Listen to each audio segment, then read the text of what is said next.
Keener in Derbyshire in the ultra-marginal Amber Valley. Exactly the sort of place that George Osborne has to switch on. 2, 1, switch on. The autumn statement signals its own countdown for the Chancellor and the government. 6 months till the election, just weeks to make their case, and overwhelmingly it will be an economic case. But can it really rest on that feel-good factor?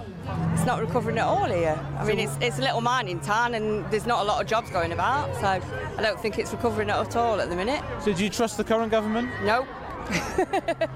Not at all. Do you trust the government, George Osborne, on the economy? I haven't done in the past, but I would say from the evidence it does look like things are gradually picking up.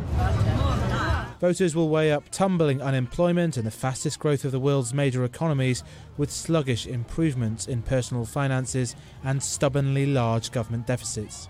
It might be called the autumn statement, but it's going to feel a little wintry for the Chancellor, because after a year of boasting about the macroeconomy, the feel-good factor, despite the festive cheer, is still missing in action.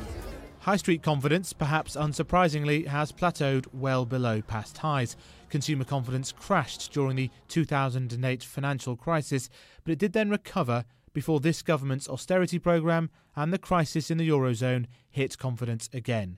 Low interest rates and government support for the housing market had fuelled a rise since last year, but now that recovery has levelled off. It's all in the autumn statement. Final preparations for the Chancellor, talking to members of the armed forces. His dilemma, how to persuade the whole country they're benefiting when he can't afford a pre-election splurge.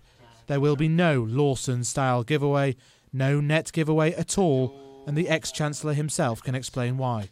I very much doubt whether, given the state of the public finances, there are any rabbits he can pull out of his hat. But I think what he can do is tell a very good story. I mean, the British economy now is the envy of most other European countries. All week, the so-called Quad that runs the coalition have been making pre-announcements, mainly of re-announcements.